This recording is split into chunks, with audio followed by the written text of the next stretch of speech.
Hello बच्चों, good morning, good evening, good afternoon, जब भी हमारा वीडियो देख रहे हो। और उम्मीद करते हैं आप सबकी पढ़ाई बहुत अच्छी चल रही होगी और काफी लंबे समय के बाद वीडियो आया ये। ठीक है, तो थोड़ी सी दिक्कत थी, इसीलिए नहीं वीडियो पढ़ पाया। काफी दिन, अप्रोक्स 20 से 25 दिन हो गए। लेकिन इसी बीच में अभी क्लास 12th का रिसेंटली हमारा रिजल्ट पास आउट हुआ है। ठीक है, रिजल्ट हमारा निकला है, जिसमें बहुत सारे बच्चे ऐसे हैं जिनके क्लास 12th में मार्क्स कम आए हैं, स्पेसिफिकली इन साइंस डिपार्टमेंट जो आपका है। ठीक है, इसमें बायो और जो मैथ वाले बच्चे हैं उसमें काफी नंबर्स कम हो गए हैं। जो टॉपर्स थे हमारे यहाँ के, हमारे स्कूल के बच्चे जो थे, उनके भी नंबर्स डाउन हो गए हैं। वो सब बहुत ज्यादा ये परेशानी में है वो। तो बच्चे बहुत सारे ऐसे हैं जो बहुत काफी टेंशन में हैं कि उनका मार्क्स कम हो गया, क्लास 12th में उनका मार्क्स बहुत ज्यादा कम हो गया। और कहीं ना कहीं ये है, पेरेंट्स को भी ये दिक्कतें हो रही हैं कि मतलब वो भी बच्चों को ही ब्लेम कर रहे हैं। बहुत सारे पेरेंट्स जो अंडरस्टैंडिंग है वो समझ रहे हैं। तो मैं सबसे पहले मैं पेरेंट्स से रिक्वेस्ट करना चाहूंगा कि बच्चों की गलती नहीं है इसमें, बच्चों ने पूरा परफॉर्म किया था। हाँ, कहीं ना कहीं अगर थोड़ा बहुत बच्चों से गलती हुई होगी तो वो हम साइड रख सकते हैं, बट इस बार गलती कहीं ना कहीं सीबीएसई से हुई है। पैटर्न क्योंकि उन्होंने चेक जो करने का पैटर्न था उन्होंने चेंज किया है, जिसकी वजह से काफी दिक्कतें आई हैं, बहुत सारे बच्चों के नंबर्स डाउन हुए हैं। तो आप बच्चों को ये फोर्स मत करिए कि उनके मार्क्स कम है। ठीक है, तो इसी के बारे में हमें करना है।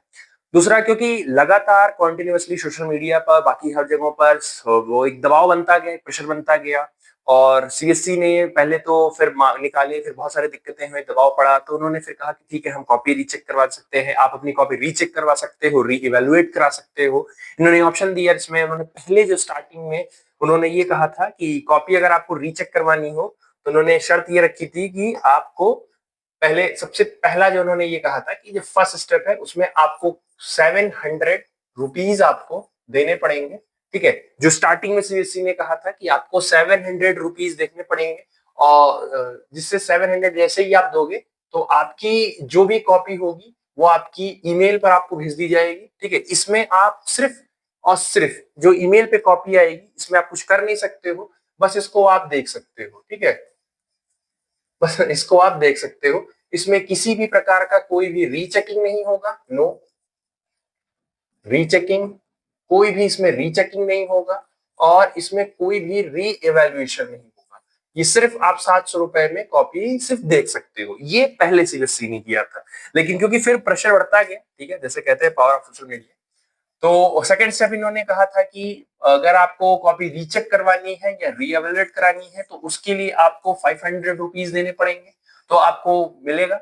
और उसके बाद इन्होंने कहा था कि आपको 100 रुपीज आपको फिर देने पड़ेंगे, वो भी आपको पर क्वेश्चन देने पड़ेंगे आपको। ठीक है, मतलब ऑन अप्रोक्स देखा जाए तो 37 क्वेश्चन होते हैं। अगर बच्चा अपना 30 क्वेश्चन भी चेक कराना चाह रहा है तो 30 क्वेश्चन अगर बच्चा अपना मतलब पूरी कॉपी चेक कराना चाह रहा है वो, तो मतलब उसको आप इमेजिन करो, तो उस बच्चे को मतलब 3,000 रुपए देने पड़ेंगे अपनी कॉपी फिर से चेक कराने के लिए। मतलब बच्चे ने बोर्ड फीस ऑलरेडी दी है, बोर्ड फीस उन्होंने ऑलरेडी दी है, लेकिन उसके बाद अपनी ही कॉपी उसको रीचेक कराने के लिए उसको फिर से पूरी कॉपी के लिए 3,000 देना पड़ेगा। ये ऐसा सीबीएसई ने कहा था। ठीक है, ये सीबीएसई का,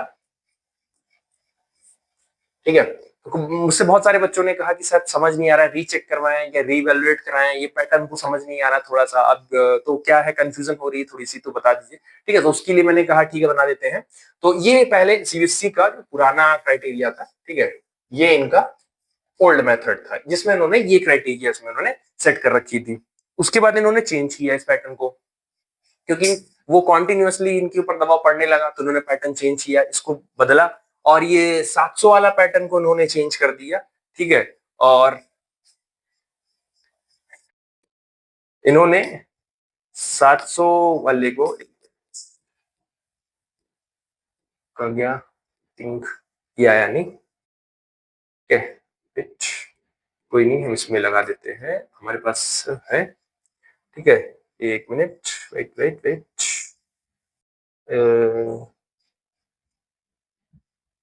ये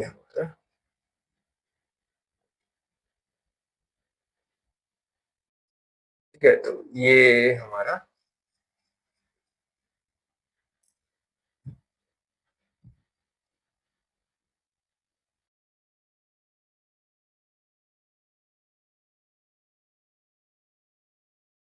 ठीक है,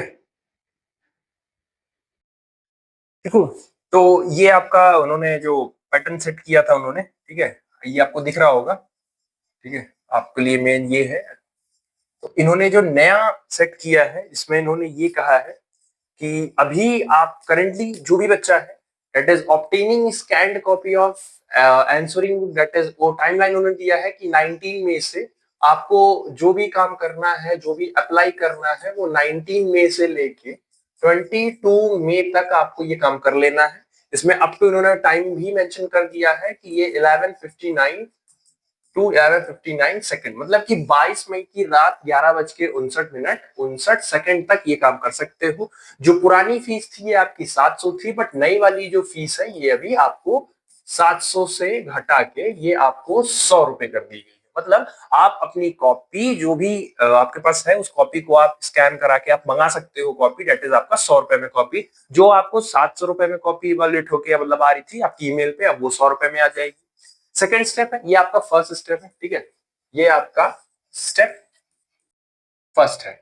अब आपके पास आता है स्टेप सेकेंड। स्टेप सेकेंड आपको क्या करना है, वेरिफिकेशन ऑफ इशूड ऑब्जर्व, ठीक है, उसका उन्होंने उसके बाद उसका भी टाइमलाइन दिया इन्होंने कि 26 से 29 तारीख तक, ठीक है। तो पहले आप कॉपी मंगाओगे, कॉपी अपनी आप देखोगे, उसके बाद अगर आपको कॉपी में कोई दिक्कतें आ रही हैं, कोई कॉपी में प्रॉब्लम है, हमको रीचेक करवाना है, तो उसकी टाइमलाइन उन्होंने 26 से 29 दी है, ठीक है।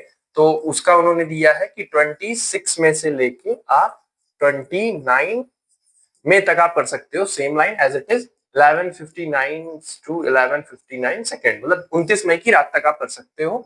और इसके लिए जो उनकी पुरानी फीस थी वो 500 रुपए थी, ठीक है, और अभी उसको भी कम करके इन्होंने 100 रुपया कर दिया है। तो मतलब ये भी आपके लिए एक अपॉर्चुनिटी हो गई कि इन्होंने इसको भी घटा के आपका 100 रुपए कर दिया है। और जो पर क्वेश्चन का इन्होंने 100 रुपया चार्ज ले रहे थे, अब ये पर क्वेश्चन का आपसे सिर्फ 25 रुपए ही आपसे ले रहे हैं, ठीक है, 25 रुपया ही आपसे ये पर क्वेश्चन चार्ज कर रहे हैं। मतलब आप देखिए कि आपको एक तो ये 100 रुपए देने हैं, ठीक है, कॉपी आपको मंगवानी है, एक 100 रुपए दे के कॉपी आपको मंगवा लेनी है। उसके बाद आपको 100 रुपए देना है अपनी कॉपी रीचेक करवाने के लिए, रीएवैल्यूएट कराने के लिए, और उसके बाद आप हाँ क्वेश्चन चेक करवाते हो तो पर क्वेश्चन के हिसाब से 25 नंबर, ठीक है। तो ये सीबीएसई ने एक फिर से टाइमलाइन चेंज किया है, ठीक है, तो इसमें कोई कंफ्यूजन नहीं होनी चाहिए, ठीक है। और ऐसा अगर आप देखते हो, देखो सीबीएसई खुद कह रही है बेसिकली, ठीक है, कंट्रोलर ऑफ सीबीएसई है, ठीक है, संजय भारद्वाज है, इन्होंने खुद कहा सीबीएसई ने माना 12वीं की कॉपी जांच करने में हो सकती है छोटी गलती, एज इट इज हुई भी है, ठीक है, क्योंकि जो कॉपी स्कैन होके बच्चों की जो कॉपी गई है, सबसे बड़ी दिक्कत ये है कि जो कॉपी स्कैन होके गई है, जो टेक्नीशियन से अभी रिसेंटली न्यूज में ये आ रहे हैं कि टेक्नीशियन ये बता रहा है कि जो कॉपी स्कैन होके गई है वो प्रॉपरली स्कैन नहीं हो पाई है, जो सर्वर उनका था वो प्रॉपरली काम नहीं कर रहा था, कुछ सिस्टम्स क्रैश कर जा रहे थे। तो ये कहीं ना कहीं बच्चों की नहीं, सिस्टम्स की ही गलती है, क्योंकि ओएसएम जैसे नाम था ओएसएम, तो ऑसम चेकिंग भी हो गई बच्चों के लिए, ठीक है। तो एज इट इज जैसे कि देख रहे हो आप, ठीक है, सीबीएसई ने फीस भी लोअर कर दी, ठीक है, कॉपी भी उन्होंने क्वेश्चन कम कर दिया, बट क्या ये सही है या नहीं सही है, बच्चे अभी भी बहुत सारे डाउट में हैं कि सर ये कराएं या ना कराएं, सब प्रॉब्लम हो रही है, ठीक है। तो एज इट इज 19 से 22 मई तक छात्र अपनी जांची हुई आंसर की देख सकेंगे, ठीक है, आप इतने में आप देख सकते हो 19 से 22 तक एज इट इज, जैसे मैंने कहा कि 19 से लेके 22 तक आप मई तक आप कॉपी अपनी मंगा सकते हो, कॉपी आ जाएगी। अगर किसी छात्र को कॉपी में गलती दिखती है तो वह 26 से 29 मई के बीच रीएवैल्यूएशन में सुधार के लिए आवेदन कर सकता है। मतलब इस डेट में सिर्फ आपके पास कॉपी ईमेल पर आएगी, ठीक है, इसके बाद ईमेल पर कॉपी नहीं आएगी, इसके बाद एप्लीकेशन करते हो तो ईमेल पे नहीं आएगी। अब उसके बाद आपका अगर आपको कॉपी में गलती दिखती है तो 26 से 29 मई इसके बीच में अगर आप कराते हो तो आपका री एवेल्युएशन एंड आपकी कॉपी का रीचेकिंग ये इनके बीच में हो जाएगा, ठीक है।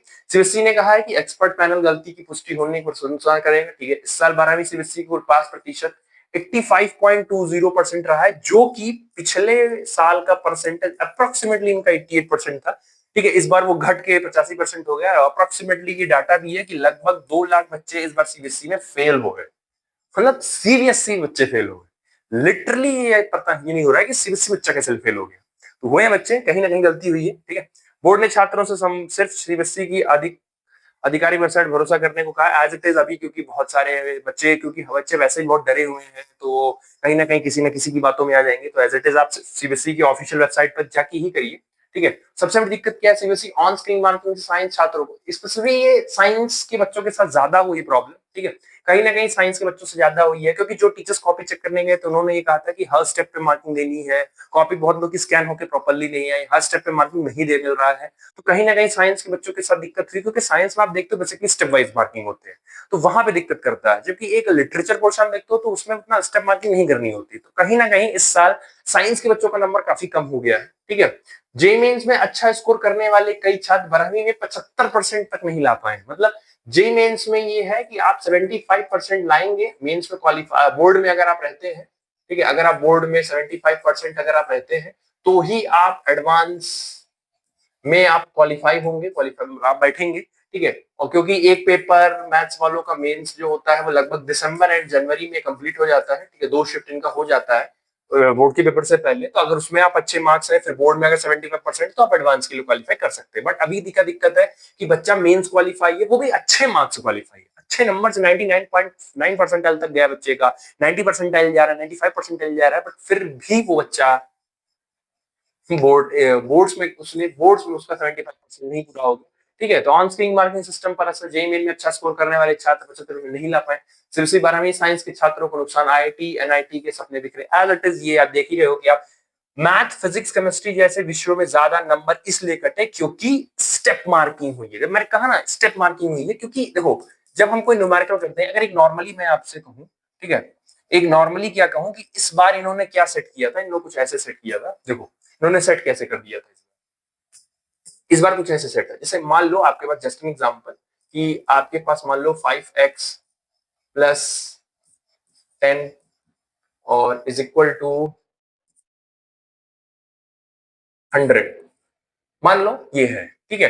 तो ये क्या कह रहे हैं कि बच्चा जो है 5x is equal to 100 minus 10, 5x is equal to, या इसको 2 कर देते हैं, थोड़ा आसान हो जाएगा, ठीक है, काटने में आपको। 2x इज इक्वल टू, ये 90 हो गया, तो x इज इक्वल टू 90/2 हो गया। फिर बच्चा इसको काटे 45, फिर इसको लिखे x इज इक्वल टू 45। मतलब ये जो है ना, ये स्टेप मार्किंग है। तो अब ये क्या कह रहे हैं कि हम स्टेप मार्किंग में मतलब इतना चेक करेंगे तो हम उसको आधा नंबर देंगे, फिर इतना हम ये चेक करेंगे तो उसको हम आधा नंबर देंगे, फिर ये जो काटा है इसको हम आधा नंबर देंगे, और फिर ये जो आंसर लाया है इसको हम देंगे। बट ये आपको भी पता है कि सीबीएसई के जो बच्चे होते हैं वो बेसिकली वो डायरेक्ट इतना हिस्सा वो डायरेक्ट गायब कर देते हैं, डायरेक्टली वो सॉल्व करके डायरेक्ट आके डाले, और कुछ बच्चे तो ये भी गायब कर देते हैं, वो डायरेक्ट यहाँ से यहाँ जम कर जाते हैं।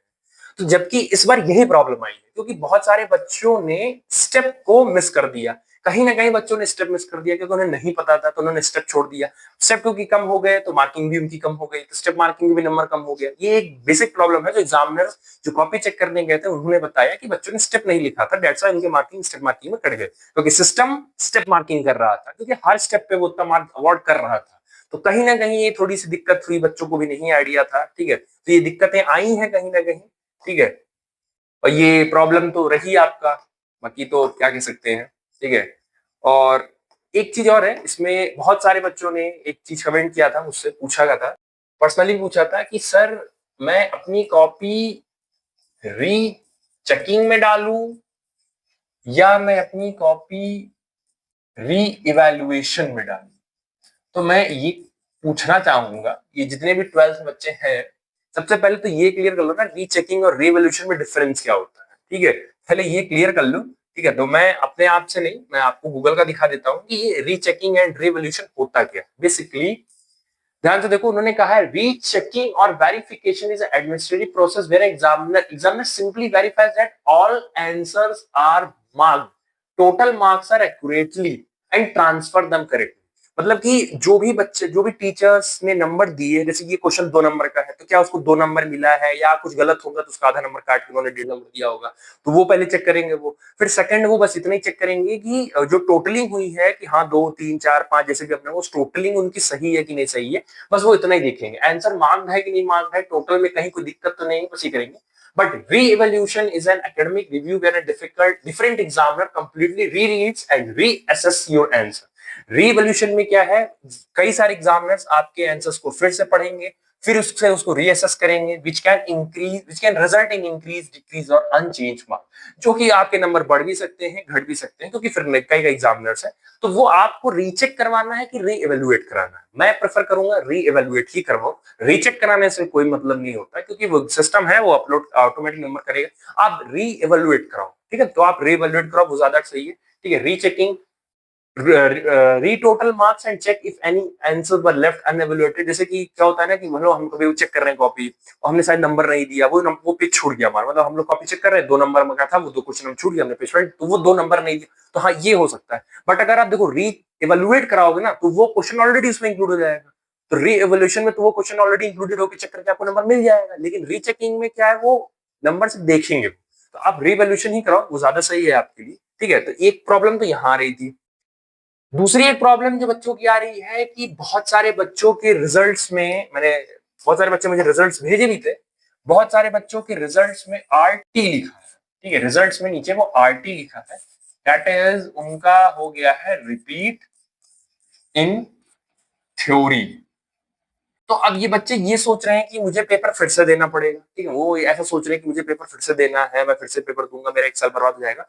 तो मैं ऐसे बच्चों को सजेस्ट करूंगा जिनका भी आरटी आया होगा, ठीक है, जिनका भी आरटी आया होगा, एडिशनल सब्जेक्ट करके वो आरटी दे दिए होंगे, फिजिक्स केमिस्ट्री में भी आया होगा, तो जिनका भी आरटी आया है वो भी कॉपी मंगवाओ, वो भी अपनी कॉपी इवेल्युएट कराओ, रीचेक करवाओ, सब इवेल्युएट करो, री इवेल्युएट, फिर से आप अपनी कॉपी कराओ। क्या पता जो आपका आरटी आया है, हो सकता हो वो नंबर बढ़ जाए और आपका आरटी हट जाए और आप पास हो जाओ, तो इसके भी चांसेस पूरे हैं, ठीक है। तो आप करवाओ, क्योंकि अगर सीबीएसई ने, देखो, अगर सीबीएसई कह रही है, ऑप्शन दे रही है कि हाँ आप अपनी कॉपी को री इवेल्युएट अगर आप करवा के और नंबर बढ़वा सकते हो तो आप करवाओ। आरटी वाले भी अपनी कॉपी रीचेक करवाओ, रिवैल्यूएट कराओ और मंगवाओ कॉपी, देखो। और मैं एक सजेस्ट करूंगा कि आप अपनी कॉपी, क्योंकि आपके पास 3 दिन है, 19, 20, 21, 22, 4 दिन है जो भी है, कॉपी मंगवाइए, ईमेल पे कॉपी आ जाएगी, और उसको अपने किसी भी टीचर्स के पास आप ईमेल ले जाइए, ईमेल भेजिए उसी कॉपी को कि सर देखिए यहाँ यहाँ नंबर मेरा कटा है, क्या ये सही है या नहीं सही है।